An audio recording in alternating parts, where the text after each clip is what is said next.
Welcome everybody. We're going over some good math today.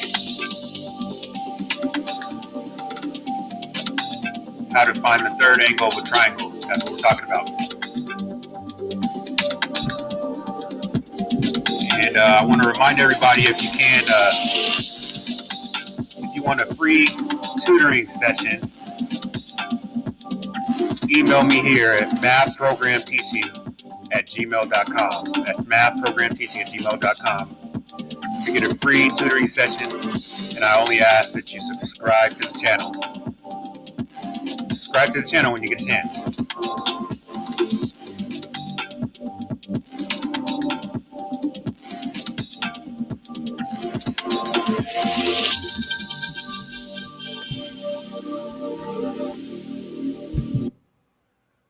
All right, so we're going over how to find the third angle of a triangle today. And trying a different format here. I'm using WikiHow. That way we can go over steps and I can explain any extras that's needed. Once again, if you can, to get a free tutoring session, just subscribe to the channel and email me here at mathprogramteaching@gmail.com and you'll get some free sessions. And I just ask of you to subscribe to the channel to help me grow.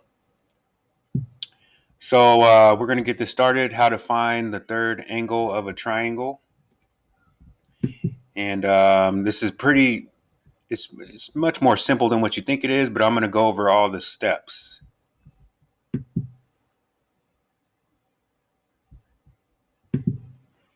The other thing I wanted to say is this is a new format that I'm working on. So just bear with me as I get started with this. I'm kind of using Subscribe to the channel for free online tutoring sessions. How to find the third angle of a triangle. Finding the third angle of a triangle when you know the measurements of the other two angles is easy.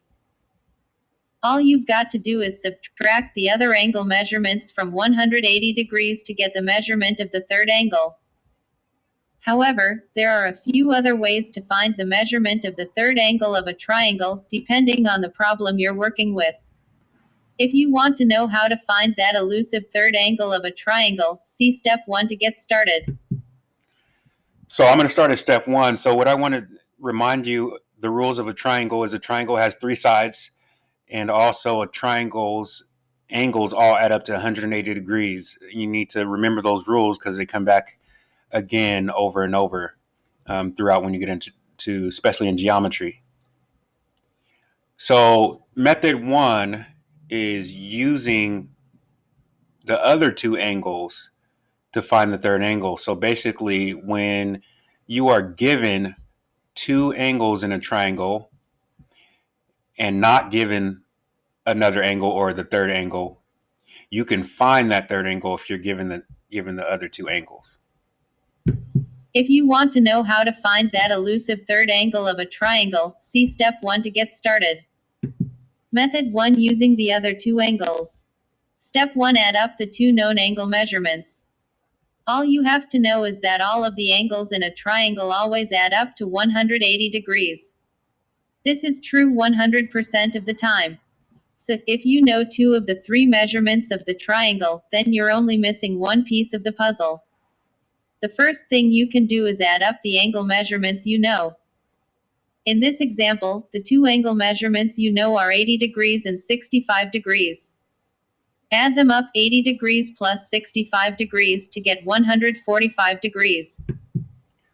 So basically all this is saying is a triangle always has 3 angles in it. If you have 2 angles, you can add those 2 angles up and basically subtract it from 180 degrees. So in this particular problem, 80 plus 65 equals 145. Now, if you just subtract that from 180, that will give you the third angle. Add them up, 80 degrees plus 65 degrees, to get 145 degrees. Step 2, subtract this number from 180 degrees. The angles in a triangle add up to 180 degrees. Therefore, the remaining angle must make the sum of the angles up to 180 degrees. In this example, 180 degrees, 145 degrees equals 35 degrees. Step. So you may be asked a variety of different questions about triangles. The way that you would check your answer to make sure you're correct is by just adding up all the three angles. So say you add 80 plus 65 and get 145, and then you subtract that from 180 to get 35. You want to just try to check your answer sometimes and add the 145 plus the 35 to make sure you get 180, just to check your answer. Step 3. Write down your answer. You now know that the third angle measures 35 degrees. If you're doubting yourself, just check your work. The three angles should add up to 180 degrees for the triangle to exist. 80 degrees plus 65 degrees plus 35 degrees equals 180 degrees. You're all done. Method 2. Using variables. Step 1. Write down the problem. So now this is method 2. There's more than one method to do many different math problems. And as you can see in this triangle, now you're not just giving degrees, you're given variables for the degrees. So you have three angles in a triangle. This angle that I'm pointing to right here is x, this angle is 2x, and this angle is 24 degrees. So you're still going to use the same rules that you use in step 1. You're going to, except for, since there's variables, you can't just add up the two angles, because one, you cannot add 2x plus 24, but you can add 2x plus x plus 24 and set it equal to 180 degrees. Sometimes, instead being lucky enough to know the measurements of two of the angles of a triangle, you'll only be given a few variables, or some variables and an angle measurement. Let's say you're working with this problem. Find the measurements of angle x of the triangle whose measurements are x, 2x, and 24. First, just write it down. So what I want you to point out here is that the question is going to ask you is find the angle x. So this is what you're trying to find, what this angle is. Once you find out what x is, you can plug x into this expression to find out what this angle is. So I want to point that out. Once you find x, you can plug it into this that I'm pointing to right here. The 2 times the x, once you plug x in, then you know that angle. And all of them should add up to 180 degrees. First, just write it down. Step 2. Add up all of the measurements. It's the same principle that you would follow if you did know the measurements of the two angles. Simply add up the measurements of the angles, combining the variables. Step 3. Subtract the measurements from 180 degrees. Now, subtract these measurements from 180 degrees to get closer to solving the problem. Make sure you set the equation equal to 0. All right, so just in case you're lost, all we did was we took the measurements that were inside of this triangle and we wrote them in a row right here in the math sentence. We took x plus 2x plus 24. We took the sum of the measurements and we're going to set them equal to 180. Okay?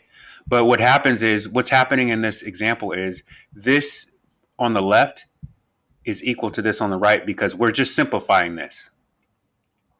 What's on the left is the same thing as what's on the right. The x plus the 2x is where we get the 3x.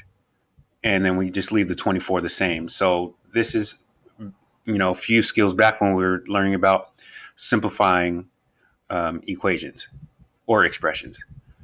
So once you simplify it, then you set it equal to 180, which that part is not shown. Usually you would write x plus 2x plus 24 is equal to 180. Then you would simplify it to 3x plus 24 and set it equal to 180. And then you would go ahead and solve. You would subtract the 180. 180 minus 3x plus 24, set it equal to 0. So you're setting up an equation here and setting it equal to 0. And then you're continuing to simplify. So 180 minus 24 equals 156. And then you bring the 3x down. Now you have 156 minus 3x. And you're going to continue to simplify. Here's what it would look like. Step 4. Solve for x. Now, just put the variables on one side of the equation and the numbers on the other side. You'll get 156 degrees equals 3x. Now, divide both sides of the equation by 3 to get x equals 52 degrees. This means that the measurement of the third angle of the triangle is 52 degrees. Step 5. So before we go to step 5, I just want to show that in this equation right here, it goes 156 minus 3x equals 0. So we got the 156 from up here, where we took the 180 minus 3x plus 24, okay? And then we did 180 minus 24. That gives you the 156. That's where the 156 comes from. So then you rewrite the problem, and now you have 156 minus 3x equals 0. Then we're going to solve for x. That means get the x by itself. So we're going to divide both sides by 3. We're going to divide this side by 3 and divide the left side by 3. And that's what's going to give us the 3 cancels out or becomes 1 on this side, and that gives us 52. Now you can also take this 52 degrees and plug it back into the triangle and make sure all of the angles add up to 180 degrees. Step 5. Check your work. If you want to make sure that this is a valid triangle, just add up the 3 angle measurements to make sure that they add up to 180 degrees. That's 52 degrees plus 104 degrees plus 24 degrees equals 180 degrees. You're all done. Okay, so yeah, that's how you know you're all done. If you get 180 degrees on this side of the equation and 180 degrees on this side of the equation, you're done. It checks out. If this did not add up to 180 degrees, that means one of two things. Either you made a mistake somewhere, or that this is not a triangle because it's not adding up to 180 degrees. And that question may be asked on a test. Remember to subscribe to the channel for free online tutoring sessions. Subscribe to the channel for free online tutoring sessions. So I want to remind you to subscribe to the channel for free online tutoring sessions. You can get those sessions if you just send an email to mathprogramteaching@gmail.com, and you can get some free tutoring sessions. And that'll be the end of our story today. Let me know if you have any questions.